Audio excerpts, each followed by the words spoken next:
kehidupan. Itu terhitung ketika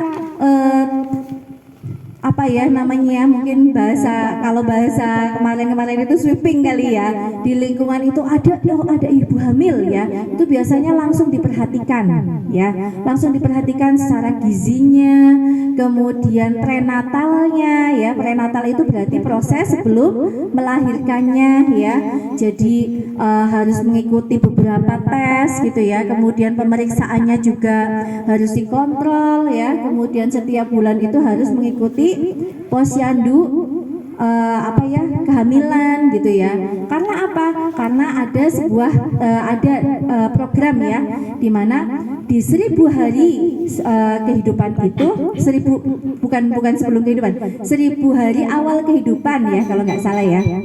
Jadi itu terhitung sejak anak di dalam kandungan sampai anak usia 2 tahun, di mana di situ dianggap bahwa perkembangan anak itu sedang pesat gitu ya, sedang pesat. Perkembangan kehidupan anak itu sedang pesat. Tidak hanya perkembangannya, bahkan pertumbuhannya itu sedang berlangsung secara pesat ya. Mungkin Ibu masih ingat ya, ketika anak kita itu dalam kandungan ya, sejak anak kita itu mungkin masih belum terasa gerak-geriknya gitu ya di dalam kandungan, sampai kemudian terasa gerak-geriknya gitu ya. Ketika ibu merasa bahagia ya, tiba-tiba perut itu terasa ada yang tendang-tendang, seolah-olah merespon kebahagiaan kita gitu ya. Ketika kita itu sedang sedih ya, tiba-tiba perut itu juga ada yang menendang-tendang, seolah-olah ada yang sedang merespon rasa sedih kita gitu ya. Kemudian apalagi Bu, bahkan mungkin ketika marah ya, seolah anak kita itu di dalam perut, di dalam kandungan kita itu juga protes, ibu tolong jangan marah, tahan emosi, sabar ibu, dengan apa? Dengan menendang-nendang kaki dan tangannya. Nah, itu semua juga bagian dari proses perkembangan yang terjadi pada anak-anak kita sejak dalam kandungan. Nah, Ibu, sebuah studi ya di sini menyampaikan bahwa proses perkembangan anak-anak kita itu tidak terjadi pada saat anak lahir, tidak saat itu saja, tapi sejak dalam kandungan. Termasuk bagaimana cara kita mendidiknya, bagaimana cara kita mengasuhnya, itu pun juga berpengaruh pada proses pengasuhan anak-anak kita ya. Termasuk bagaimana cara kita memberikan makanan. Ya, cara kita memberikan makanan dengan cara bagaimana Bu saat anak-anak kita dalam kandungan? Ya dengan apa yang kita makan, itu pun menjadi salah satu proses pendidikan atau pengasuhan Bu yang diberikan untuk anak-anak kita sejak dalam kandungan.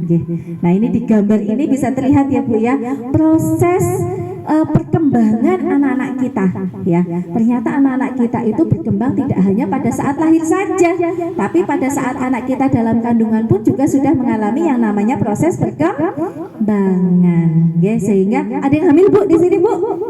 Ada?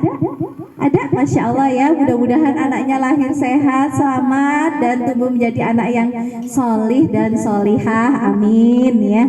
Nah ibu-ibu, yang pertama itu Bu, kita harus memahami siapa sih anak kita ya. Anak kita adalah seorang anak yang sedang mengalami proses tumbuh kembang secara bertahap. Proses tumbuh kembang secara bertahap itu tentunya membutuhkan yang namanya rangsangan atau stimulus. Bisa nggak Bu anak kita itu ya, kita kalau bahasa Tegalnya itu dijorke gitu ya, tumbuh dengan sendirinya, ya sudahlah biarlah mengalir begitu saja gitu. Setiap hari yang penting ibu sediakan makanan, minuman gitu ya, kemudian pupuk-pupuk dan lain-lain gitu, cukup dengan itu saja tanpa adanya stimulasi. Sampai mboten saged nggih. Justru yang terpenting adalah stimulasi dari kita ya. Tanpa anak bisa kita memberikan stimulasi, bisa sekali Bu. Nah ini yang menjadi catatan saat ini ya Ibu, saat ini ya, kebetulan saya di Kuantum ya, angka yang ikut terapi komunikasi atau terapi bicara bagi anak-anak usia dini itu semakin banyak ya. Dan disinyalir ini semua karena kurangnya stimulasi. Stimulasi, jadi bukan karena ada gangguan pada mulutnya, bukan. Bukan karena ada masalah pada anatomi otaknya, bukan.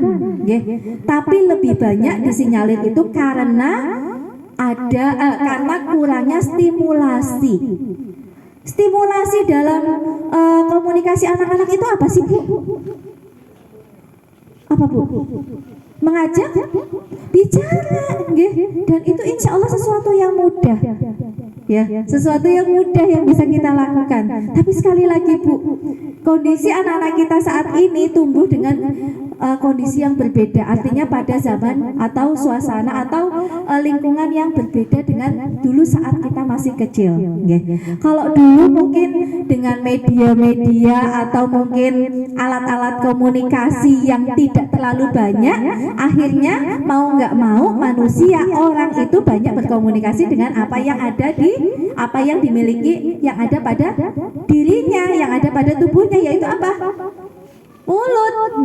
Kalau sekarang semakin banyak alat komunikasi, ya, banyak akses-akses yang bisa digunakan atau mungkin media-media yang bisa digunakan, ya, yang akhirnya anak semakin banyak berinteraksi dengan media itu, sehingga komunikasi dengan orang secara langsung, khususnya dengan anak, dengan orang tua itu berkurang. Inilah yang kemudian menjadi stimulasi dalam komunikasi berkurang, ya. Ini, Bu, ini menjadi catatan ya, Bu, ya, untuk kita semua. Jadi mungkin tidak hanya di kuantum saja, ya. Kebetulan kuantum itu kan di situ fokusnya memang pada terapi, ya. Sekarang juga ada sekolahnya. Kalau di lembaga saya yang sekolah pun juga sama. Mungkin di sini iya apa enggak, Bu? Sama, ya. Saya merasakan angka keterlambatan bicara atau speech delay pada anak-anak usia dini ini semakin tinggi. Dan ternyata betul itu dirasakan oleh beberapa lembaga-lembaga lain, yang mana akhirnya ada studi yang menyimpulkan bahwa ini karena kurangnya stimulasi yang tidak lain disebabkan oleh media, ya. Tentunya kita juga tidak bisa menyalahkan sepenuhnya media, karena bagaimanapun juga media komunikasi itu pun juga ada manfaatnya. Tetapi yang menjadi catatan untuk kita semua adalah bijak dalam penggunaan media. Nah, itu ya, Bu, ya. Nah, Ibu-ibu, anak ibarat benih, ya. Kita tahu bahwa ketika kita mengibaratkan sebagai benih atau sebagai benih, mungkin ibu-ibu bisa ibaratkan benih tanaman, ya, Bu. Benih tanaman itu bisa nggak, Bu, tumbuh menjadi sebuah tanaman yang besar, lebat, ya, kemudian menghasilkan buah, menghasilkan apa namanya, ya, buah yang manis dan besar-besar, bisa nggak, Bu? Bisa, ya. Anak diibaratkan sebuah benih, ya, benih yang kemudian akan tumbuh menjadi sebuah pohon yang besar, yaitu sebagai orang dewasa yang kemudian memiliki karya atau diibaratkan menghasilkan buah yang manis dan besar-besar. Tentunya untuk menjadikan benih menjadi sebuah pohon yang besar yang menghasilkan, bisa nggak benih itu kemudian dibiarkan begitu saja, tumbuh begitu saja, tanpa ada perawatan, tanpa ada kasih sayang, tanpa ada sentuhan dari yang menanam, gitu, ya. Kemudian hanya dengan apa, ya, hanya dengan pasrah, gitu, ya, membiarkan membiarkan benih itu tumbuh, kemudian berharap akan menghasilkan buah yang besar-besar dan manis. Bisa nggak, Bu, seperti itu? Tidak bisa. Begitu juga dengan anak kita. Tentunya kita sebagai orang tua punya harapan, ya, bahwa anak kita nantinya ketika besar itu menjadi orang yang bermanfaat bagi umat, menjadi orang yang berkarya, yang banyak karyanya, ya, diibaratkan sebuah pohon besar yang menghasilkan buah yang besar-besar dan manis, ya, yang bisa dinikmati oleh semua orang.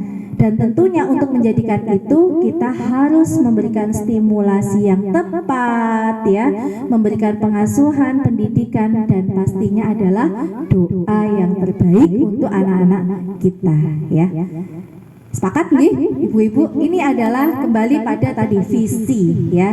Bagaimana kita menguatkan visi kita, yang kemudian visi yang sudah kita buat dalam sebuah keluarga ini kemudian akan menguatkan misi atau menjadikan diri kita itu bergerak ya, mencari metode yang tepat bagaimana pengasuhannya gitu ya. Termasuk bagaimana mencari lingkungan-lingkungan yang tepat untuk pendidikan anak-anak kita ya, yaitu mencari sekolah ya, lingkungan dalam hal ini adalah sekolah dan orang-orang yang bisa memberikan support system untuk kita termasuk keluarga. Itu adalah bagian dari hal-hal yang harus kita persiapkan untuk mendidik anak-anak kita.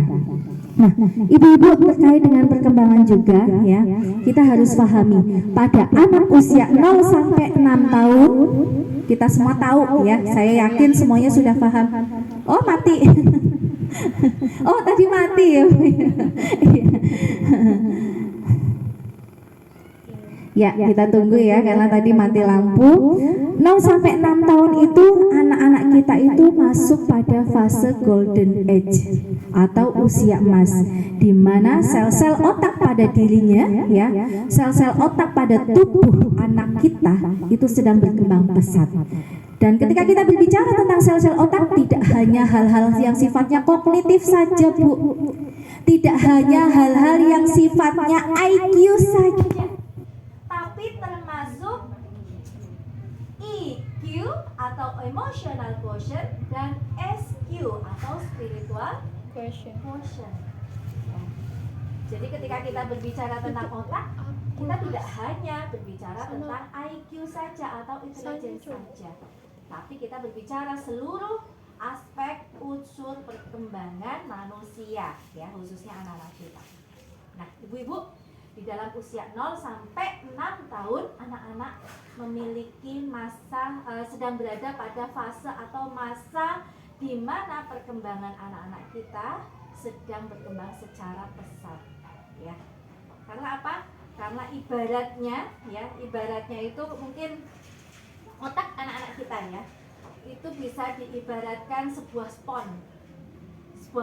Spon itu tahu ya Bu, kalau nyuci piring pakai spon ya Bu ya, pakai spon.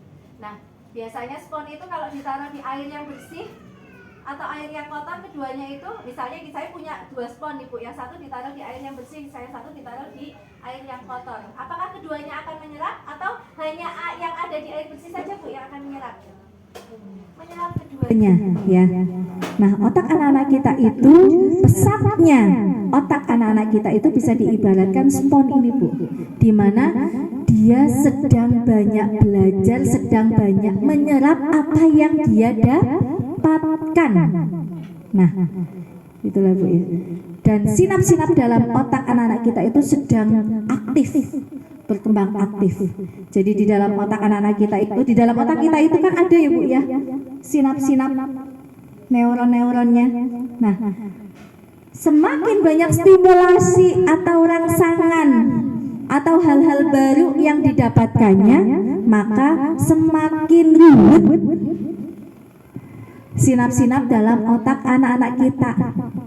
Apakah semakin ribet berarti semakin anak bingung? Tidak, gitu ya. Semakin ribet atau semakin apa ya Bu? Semakin apa istilahnya Bu? Kalau ibaratnya benang itu ya ruwet ya Bu ya.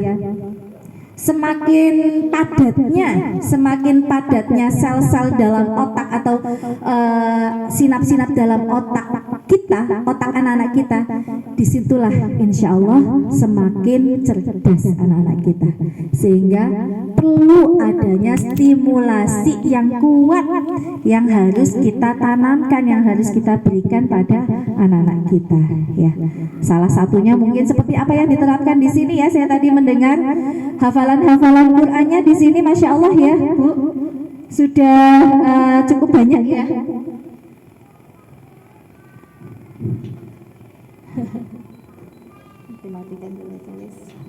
Oke, ya.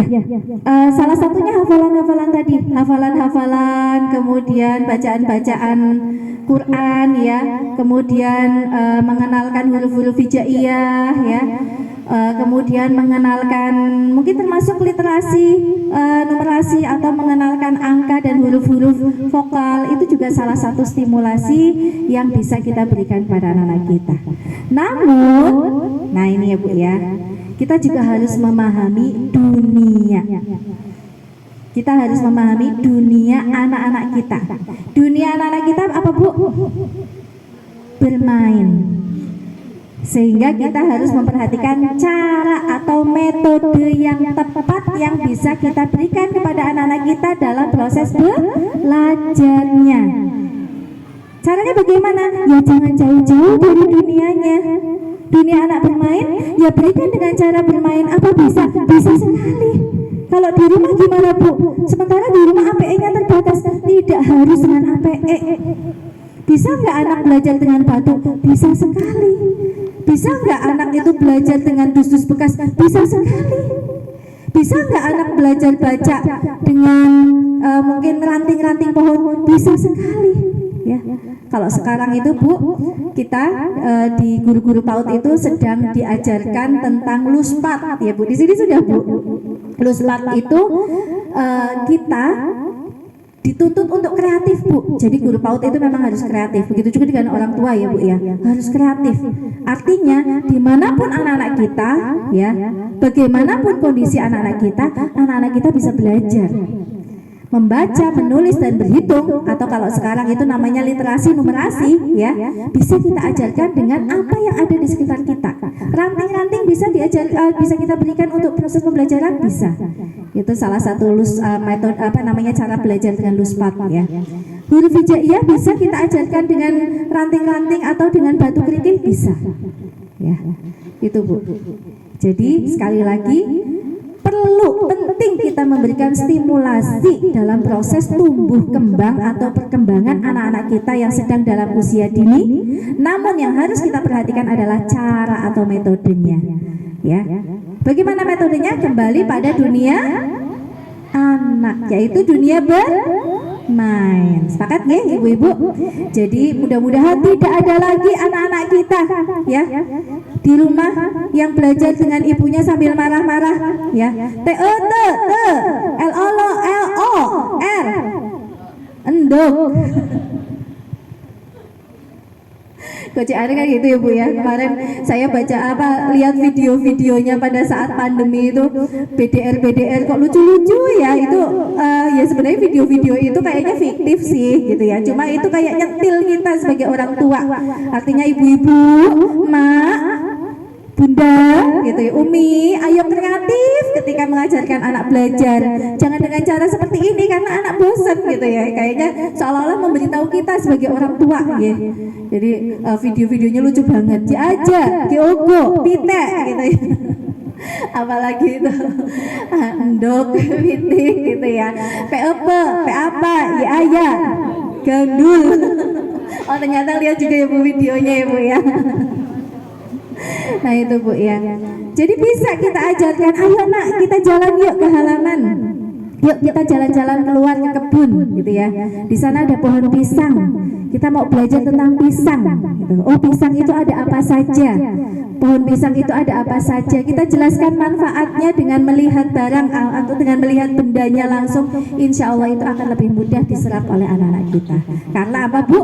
Dalam teori perkembangan anak-anak kita, anak usia 0 sampai 6 tahun itu sedang masa teori belajar yang diterapkan oleh Erik Erikson. Anak usia 0 sampai 6 tahun itu masa belajarnya adalah konkret, operasional konkret. Operasional konkret itu artinya anak itu harus ketika belajar itu harus dengan sesuatu yang nyata ya, yang terlihat, yang bisa dilihat oleh mata, yang bisa diraba oleh tangan, bahkan kalau bisa yang bisa dirasakan oleh indera pengecapnya ya, yang bisa dicium dengan indera pembaunya ya. Itu akan lebih mudah diterima ilmunya oleh anak-anak kita. Bisa nggak anak-anak kita itu dijelaskan tentang pisang hanya dengan gambar, yang gambarnya pisang gitu ya. Kemudian kita menjelaskan pisang itu bentuknya panjang-panjang nak, bentuknya teksturnya itu halus, tapi anak nggak bisa pegang langsung. Bentuknya pisang atau teksturnya pisang. Pisang itu rasanya manis, nah anak nggak bisa ngerasain rasanya manis, nggak bisa anak seperti itu. Jadi ini adalah salah satu cara atau stimulasi yang harus kita berikan pada anak-anak kita dalam proses tumbuh kembang anak-anak kita. Nah, ibu-ibu, dalam masa tumbuh kembang anak-anak kita harus pahami bahwa setiap anak itu unik, ya. Artinya setiap anak itu memiliki fase perkembangan yang berbeda-beda. Jadi kalau bisa Bu, jangan sampai kita membanding-bandingkan anak kita dengan temannya yang mungkin secara prestasi lebih di atasnya. Dan disitulah awal mula anak nggak pede. Jangan sampai Bu, kamu tuh kayak Mas itu loh, tuh belajarnya pinter. Kalau di sini mungkin kalau PAUD belum ada nilai ya, tapi biasanya mungkin dia tuh udah bisa baca, dia tuh udah bisa warna gitu ya. Jangan sampai Bu, karena justru yang terjadi ketika anak kita merasa direndahkan, apalagi sama ibunya sendiri, disinilah anak merasa, oh aku bukan anak yang pintar. Maka percaya dirinya akan semakin turun. Nah inilah Bu ya. Jadi kita harus pahami bahwa tumbuh kembang perkembangan anak kita itu berbeda-beda. Jangankan anak yang lahir dari rahim ibu yang berbeda Bu, wong anak kembar sekalipun Bu, saya punya anak didik 2 kembar, kembarnya itu secara wajah itu persis Bu, berarti namanya kembar identik tapi karakternya sangat berbeda, perkembangannya pun berbeda ya. Jadi yang satu itu gaya belajarnya itu auditori. Ketika belajar, ketika bundanya itu sedang baca Asmaul Husna, hafalan hadis, hafalan surat-surat pendek, dia itu tawaf, bahkan syai gitu ya. Tapi ketika review dia bisa, karena apa? Karena gaya belajarnya auditori. Lah sementara kembarannya itu harus melihat, kalau harus dia duduk manis. Kalau belajar itu harus tenang gitu ya, kemudian melihat huruf hijaiyah yang dibaca oleh gurunya gitu ya, dia bisa belajar. Dan kami pun juga sepakat untuk tidak menyamakan gitu ya, tidak menyamakan antara Seva dan Sevi gitu ya. Kebetulan namanya Seva dan Sevi. Kita nggak bisa menyamakan Seva sama Sevi, harus sama-sama duduk, nggak bisa gitu ya.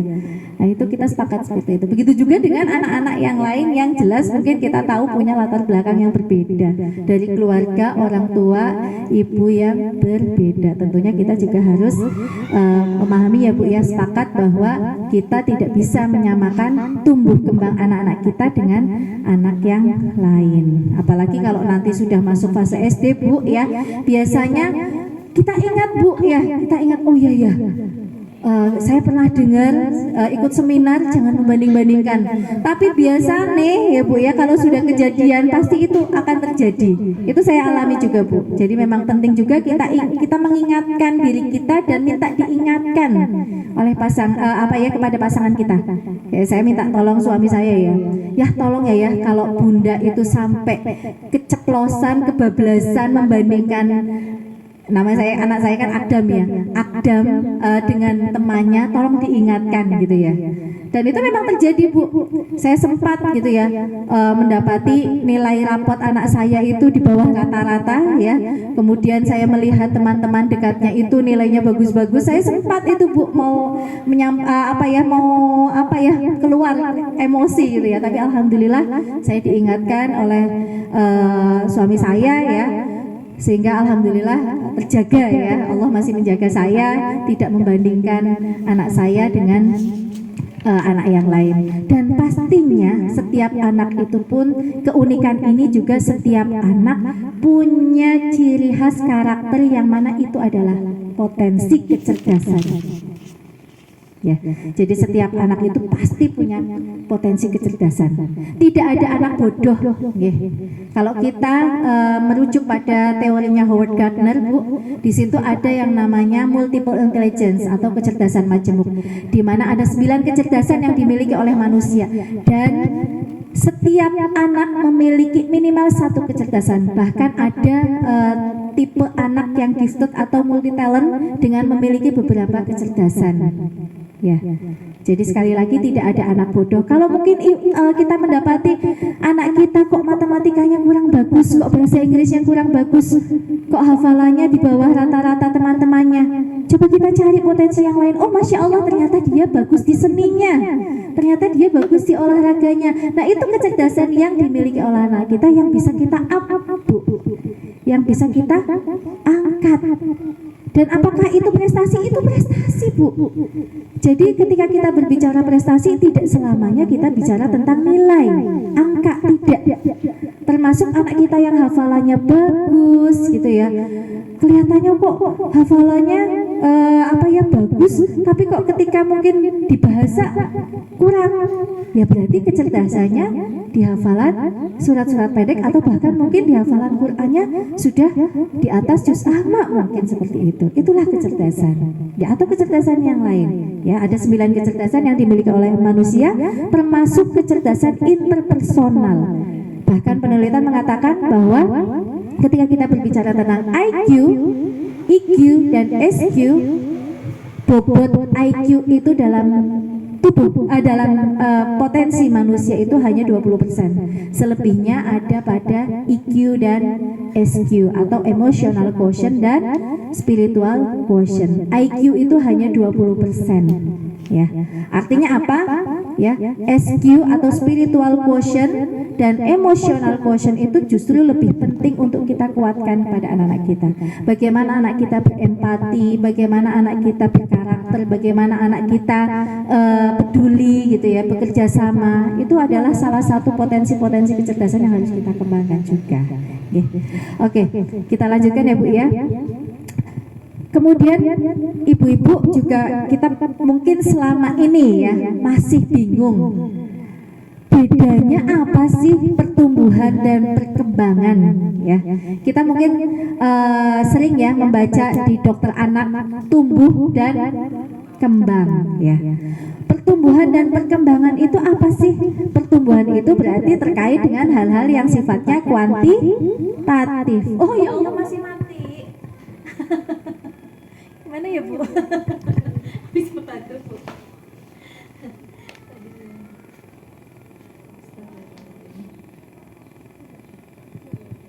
Coba di itu lagi ya.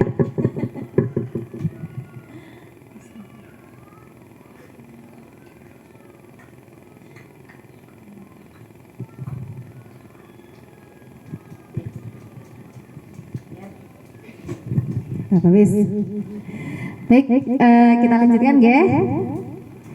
Jadi ketika kita berbicara tentang pertumbuhan itu berarti yang terkait dengan tinggi badan, ya, terkait dengan apa lagi, Bu? Sesuatu yang bisa kita hitung, yang bisa kita lihat dengan angka, ya. Nah, terkait dengan perkembangan apa, Bu, yang bisa kita lihat? Perkembangan itu sesuatu yang bisa kita lihat secara kualitatif. Contohnya, misalnya di KMS ya, Bu ya. Kita KMS insya Allah semuanya punya ya, Bu ya. Anak-anak kita semuanya punya ya, Bu ya. Biasanya di KMS itu kan tidak hanya mengukur angka saja ya, Bu ya, tapi di situ juga ada yang menunjukkan bahwa perkembangan anak dari mulai anak lahir biasanya apa, Bu? Anak tengkurap. Kemudian setelah tengkurap apa, Bu? Merangkak. Setelah merangkak Melayu. Berdiri dulu ya, berdiri, kemudian jalan ya, kemudian baru lari gitu ya. Kalau perkembangan yang lain secara komunikasi, anak diawali dari mengeluarkan suara atau ngoceh ya, kemudian celoteh ya, kemudian dilanjutkan dengan bicara satu suku kata, misalnya ma gitu ya, kemudian 2 suku kata mama, papa gitu ya, baru membentuk kalimat atau dari beberapa menjadi membentuk kata dan kalimat. Itu adalah perkembangan ya. Nah, Nggak bisa ya Bu ya? Ya sudah, enggak apa-apa. Terkait dengan perkembangan juga Ibu-ibu, tentunya kita semua punya harapan-harapan bahwa anak kita adalah anak yang tumbuh dan berkembang dengan baik, nggih. Anak kita berkembang sesuai dengan usianya, ya. Artinya kita juga harus paham betul Bu tahapan-tahapan perkembangan pada usia anak-anak kita, nggih. Meskipun sekali lagi ini tidak bisa menjadikan patokan. Bisa jadi anak kita itu lambat dalam perkembangan A, tapi dia punya kelebihan atau melejit di perkembangan B, itu juga bisa jadi terjadi, ya. Nah, sehingga apa yang harus kita lakukan? Tentunya kita sebagai orang tua itu harus melihat juga ya Bu ya. Kalau tadi itu contohnya di KMS ya. Kalau di buku rapot itu ada ya Bu ya. Ada 6 aspek perkembangan yang bisa dilihat oleh anak-anak kita, oleh kita sebagai orang tua. Aspek perkembangan pada anak-anak kita usia dini itu apa saja? Yang pertama, nilai agama dan moral misalnya. Aspek perkembangan di usianya itu apa saja sih yang sedang terjadi? Nah, ini bisa kita jadikan acuan juga untuk menstimulasi di rumah, ya. Tentunya ada kolaborasi yang baik ya antara sekolah dan rumah, antara guru dan orang tua, ya, sehingga tumbuh kembang anak-anak kita dapat berjalan dengan pesat. Nah, ibu-ibu, faktor-faktor yang dapat mempengaruhi tumbuh dan kembang anak-anak kita itu ada 2. Yang pertama internal dan eksternal. Ya, internal itu apa saja sih terkait dengan faktor bawaan? Apakah bisa Bu perkembangan itu menurun dari orang tua? Bisa, ya, bisa. Tetapi sekali lagi ya, bobot dari faktor bawaan ini ya kurang dari 30%. Dan selebihnya lebih pada stimulasi atau lingkungan. Kemudian yang kedua, faktor internal yang lain pada masa kehamilan dan proses kelahiran, ya. Jadi mungkin ibu-ibu perlu diperhatikan ya. Kalau mungkin ibu-ibu sekarang anaknya sudah besar, barangkali punya adik atau punya saudara yang sedang hamil, perlu disampaikan juga edukasi bahwa pentingnya menjaga kandungan. Karena apa? Karena ini pun juga nantinya akan berpengaruh pada perkembangan anak-anak kita. Tidak hanya pertumbuhan saja. Kalau selama ini mungkin yang hanya tahu, yang masyarakat awam tahu itu hanya pertumbuhan saja, Bu. Misalnya kayak kalau makanan kaitannya dengan gizi, misalnya ini bisa menjaga supaya anak kita itu pertumbuhannya bagus, artinya tumbuh tinggi gitu ya. Atau mungkin secara kesehatan saja. Tetapi sebenarnya ini pun juga penting untuk perkembangan anak-anak kita. Contohnya makanan 5P yang mengandung 5P, Bu. Kalau bisa jangan jangan dikonsumsi oleh ibu hamil ya, karena ini pun juga pasti berpengaruh pada tumbuh kembang atau perkembangan anak-anaknya, ya. Jadi zat-zat kaitannya dengan racun atau toksin-toksin dalam tubuh ibu hamil itu berpengaruh juga pada proses perkembangan otak janin. Yang mana kita tahu bahwa otak adalah koordinasi manusia yang pastinya berpengaruh juga pada perkembangan anak yang lain. Salah satunya perkembangan komunikasi. Ya. Kemudian faktor yang kedua adalah faktor eksternal. Faktor eksternal itu apa saja yang berkaitan dengan hal ini? Asupan makan anak-anak kita. Itu tentunya harus diperhatikan. Okay? Tentunya kita sebagai orang tua ingin apa yang dimakan oleh anak-anak kita adalah makanan yang halal dan toyib, ya, halalan toyiban.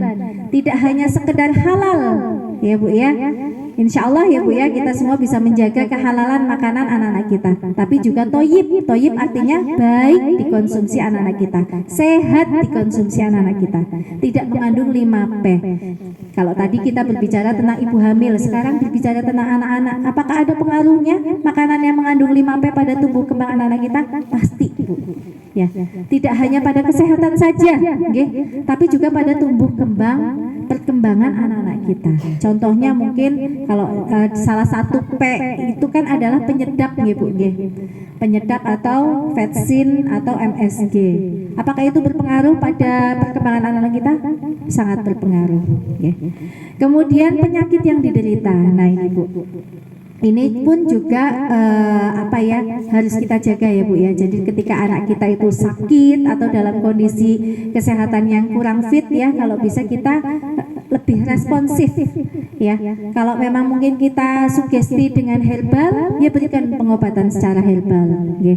Artinya kita tidak membiarkan begitu saja, karena proses tumbuh kembang anak kita itu pun juga berlangsung pada saat sepanjang hayat ya, termasuk pada saat kondisi anak-anak kita sakit ya. Jadi kalau bisa ketika anak kita dalam kondisi sakit, sebisa mungkin langsung diobati, karena ini pasti berpengaruh juga pada tumbuh kembangnya. Kemudian kualitas pengasuhan, nah ini yang sangat penting ya. Kualitas pengasuhan itu pun juga tidak lepas dari kondisi lingkungan. Kondisi lingkungan tidak lepas dari stimulasi lingkungan ya, termasuk sekolah atau pendidikan yang diberikan untuk anak-anak kita ya. Kita harus bisa lebih memilih pendidikan yang tepat itu yang seperti apa, lingkungan yang tepat di rumah seperti apa ya, yang bisa mendukung perkembangan anak-anak kita. Sayang ya, nanti mungkin saya saja gitu. Kemudian terkait dengan tumbuh kembang itu, dalam proses tumbuh kembang anak-anak kita ada juga beberapa kondisi yang menjadi perhatian. Salah satunya adalah kondisi-kondisi khusus yang terjadi pada anak-anak kita.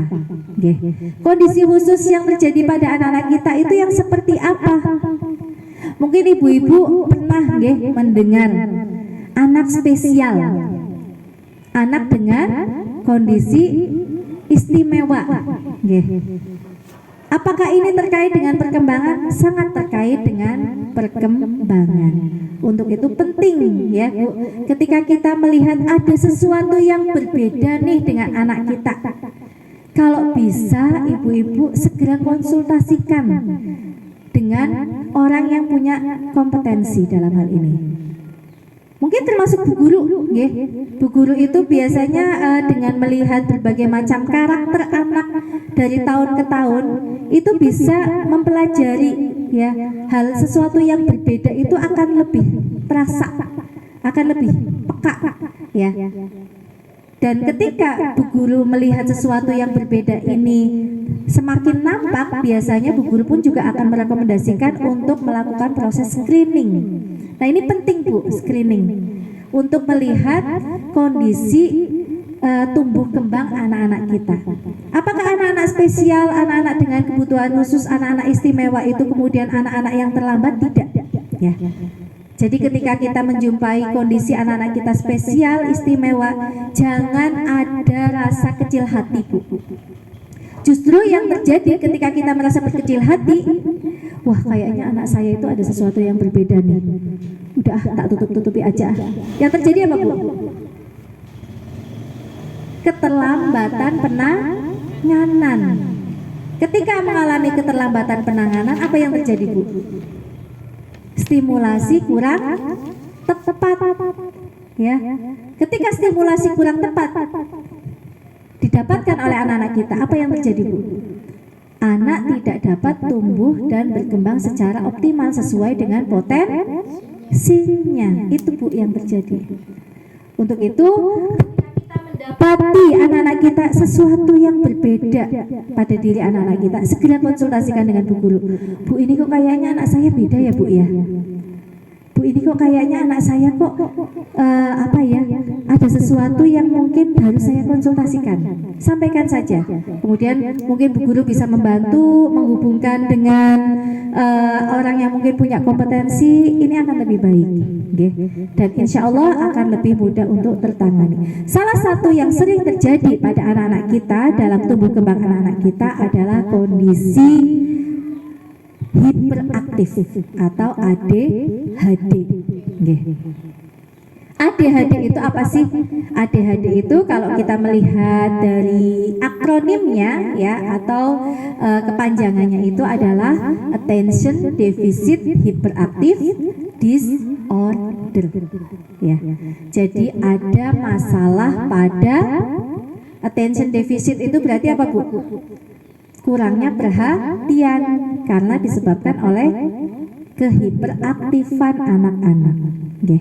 Yang terjadi ketika anak dalam kondisi ADHD tidak mendapatkan stimulasi, penanganan, pendidikan, pengasuhan yang tepat, anak disamakan dengan yang lain, anak akan ketinggalan, tertinggal kalau bahasa kita, ya. Tertinggal karena apa? Karena sejatinya dia itu harus mendapatkan pembelajaran yang berdiferensiasi atau pembelajaran khusus. Misalnya, anak ADHD bisa nggak klasikal, Bu? Nggak bisa, dia harus privat. Itu salah satunya. Anak ADHD bisa nggak, Bu? Ketika tes, duduk bersama teman-temannya, mengerjakan bersama teman-temannya, gitu ya. Kemudian Bu Guru membacakan soal, menjawab, membacakan soal, menjawab, bisa nggak, Bu? Nggak bisa. Anak ADHD harus face to face. Untuk mengkondisikan anak untuk fokus itu butuh waktu. Ya. Jadi ketika anak ADHD itu dibarengkan dengan anak-anak yang lain, kasihan. Itu yang terjadi pada anak ADHD di usia SD. Ya. Jadi ketika ada anak usia dini dengan kondisi khusus ADHD ini, sebisa mungkin langsung ditangani. Karena apa? Khawatirnya kalau di SD ini akan kelihatan ketertinggalannya. Kalau di PAUD mungkin ini ya Bu ya, bunda-bunda guru-guru itu cenderung mungkin bisa telaten privat gitu ya. Kalau ada yang ketinggalan biasanya nanti dituntun gitu ya. Tapi kalau di SD bisa nggak seperti itu? Nggak bisa. Segalanya itu klasikal, dan biasanya memang untuk anak ADHD itu biasanya direkomendasikan untuk HS atau homeschooling, atau mungkin kalau maksudnya HS dalam hal ini seperti mungkin yang contohnya ini di Kuantum gitu ya, sekolah khusus yang memang satu guru itu minimal itu maksimal 2. Jadi tidak boleh lebih dari 2 anak. Hanya boleh pegang 2 anak. Karena apa? Karena anak ADHD itu harus fokus. Untuk mengkondisikan anak itu belajar untuk memahami soal aja membutuhkan waktu, ya. Jadi memang betul-betul harus khusus gitu ya. Nah, terkait dengan ADHD ini ya, juga harus kita perhatikan apa ya? Ini mungkin biasanya terjadi kelihatan itu pada saat nantinya anak SD ya. Tentang belajar, proses belajarnya. Anak ADHD ini biasanya seringkali mengalami yang namanya kesulitan belajar atau learning disability. Gangguan di satu atau lebih proses dasar psikologi ya, termasuk bagaimana memahami bahasa, kemudian kesulitan dalam menyimak ya, berpikir, berbicara, membaca, menulis, mengeja dan kalkulasi matematika, bahkan gangguan persepsi itu pun juga akan terjadi. Nah, hal-hal yang juga bisa terjadi pada anak dengan kondisi ADHD ya, anak akan bisa jadi anak akan mengalami yang namanya kesulitan dalam membaca atau disleksia. Yang kedua, anak kesulitan dalam berhitung atau diskalkulia. Yang ketiga, anak akan mengalami kesulitan dalam disgrafia atau menulis. Ya. Untuk itu sekali lagi ya, ketika kita menjumpai anak-anak dalam kondisi spesial ADHD ini ya, kalau bisa segera ditangani, dikonsultasikan dan mendapatkan perhatian lebih atau proses terapi ya. Jadi ADHD ini apakah bisa ditangani? Bisa ya, sangat-sangat bisa. Dengan kondisi yang insya Allah masih mungkin tarafnya tidak terlalu berat ya, anak ADHD itu bisa nantinya ketika mungkin tertangani di awal atau tidak terlambat, anak ADHD di usia SMP atau SMA bisa masuk sekolah umum gitu ya. Tapi untuk SD biasanya memang masuk sekolah khusus, artinya sekolah yang memang membutuhkan privat, perhatian lebih, perhatian khusus gitu ya. Itu. Kemudian hal-hal apa saja sih yang terlihat dalam kondisi anak ADHD? Nah ini ya Bu ya. Yang pertama biasanya terlihat dari konsentrasi atau fokus. Anak kondisi ADHD itu fokus atau konsentrasinya itu tidak bisa berlangsung lama. Di usia dini itu hanya hitungan detik, Bu. Hitungan detik, Bu, bukan menit ya, detik. Jadi jangan berharap 1 menit, Bu. Detik saja mungkin susah, Bu. Ya. Nah, kemudian yang kedua ada kesulitan dalam mengontrol saraf-saraf impulsif. Ya, jadi ada gerakan-gerakan khusus yang tidak terkontrol, Bu. Ya, jadi misalnya apa ya namanya tengok-tengok gitu ya, kemudian gerakan tiba-tiba berpindah duduk itu nggak bisa tenang gitu ya. Duduk awalnya mungkin sila, kemudian tahu-tahu ganti ngilang gitu, atau dengan apa ya cara duduk, atau mungkin dengan apa sih Bu namanya ya, posisi duduk yang gampang berubah gitu ya. Itu. Kemudian yang kedua, sulit untuk mengikuti aturan-aturan secara klasikal. Ya, klasikal ya. Jadi sulit untuk mengikuti aturan-aturan secara klasikal, tapi bisa mengikuti aturan-aturan secara privat atau personal. Misalnya ketika klasikal kan misalnya Bunda kan nggak pegang cuma 1 anak ya, Bunda biasanya minimal 10 gitu ya. Anak ADHD ketika bersama teman-temannya yang 10 itu, Bu, itu biasanya tuh kurang perhatian, Bu. Tapi ketika didekatin oleh bundanya, Mas, maaf, sekarang waktunya berwudu, nanti baru mangkat wudu, gitu ya. Gitu. Kemudian yang ke berapa, Bu? 4 ya. Motivasi dan penjadwalan pun mengalami masalah, ya. Jadi biasanya pembiasaan atau hal-hal yang sifatnya itu rutin itu pun juga mudah lupa. Jadi ibu-ibu ini mungkin bisa ya, meskipun mungkin ini tidak bisa dijadikan patokan ya.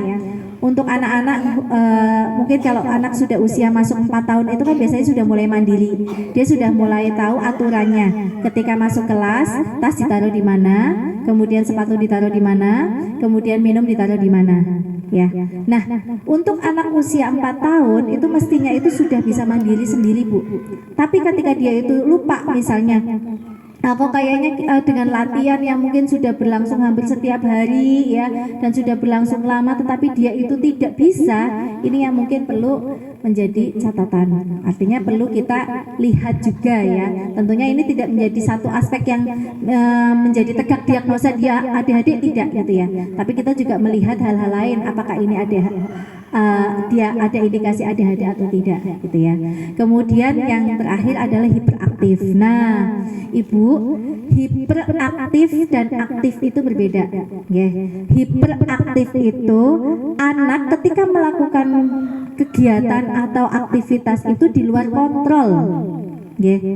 Artinya anak itu seolah itu tidak terencana gitu ya, melakukan aktivitas itu pokoknya hanya menuruti egonya saja, keinginannya saja, tanpa ada tujuan yang jelas, tanpa ada kontrol yang jelas. Tapi anak aktif itu biasanya tetap ada tujuan yang jelas. Beda ya, Bu ya. Jadi ketika kita mengatakan anak itu hiperaktif, nanti dulu kita lihat dulu dia aktif kayak gitu. Kalau orang Tegal itu biasanya bilangnya pecicilan, jenggelitan, apa Bu, bedut gitu ya, petakilan gitu ya. Jangan Bu, jangan sampai ada kayak gitu ya Bu ya. Karena sebenarnya anak aktif pun juga di situ potensi kecerdasannya sedang terstimulasi, ya. Karena anak aktif bergerak itu di situ otaknya itu sedang terstimulasi, Bu. Yang tadi saya bilang sinap-sinapnya itu sedang berkembang gitu ya. Jadi jangan dilarang juga ketika anak aktif bergerak. Tapi dengan catatan tadi, apakah dilihat aktifnya itu masih dalam batasan kontrol yang jelas, tujuannya jelas gitu ya, dan apa namanya ya, anak itu fokus matanya itu juga masih dapat gitu ya. Nah itu insya Allah tidak masuk kategori hiperaktif. Nah kalau yang hiperaktif di sini biasanya tadi gerakannya tidak jelas, tidak punya tujuan, ya. Artinya bergerak sendiri tanpa apa ya, tanpa ada perintah atau tujuan dari si anak itu dengan jelas, dan kontak mata dengan orang lain itu tidak ada. Jadi eye contactnya tidak ada. Begitu juga ketika komunikasi itu tidak ada kontak mata dengan orang. Nah, ini salah satu indikasi hiperaktif. Jadi beda ya Bu ya antara aktif dan hiperaktif.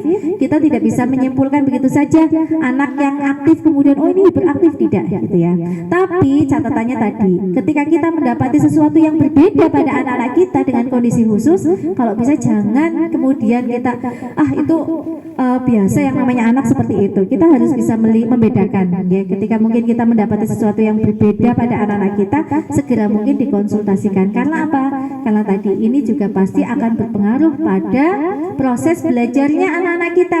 Tentunya kita tidak ingin anak-anak kita mengalami yang namanya kesulitan dalam belajar, mengalami disleksia, diskalkulia, disgrafia. Tentunya kita tidak ingin seperti itu. Sehingga penting kita untuk melihat kondisi itu dan segera mungkin dikonsultasikan.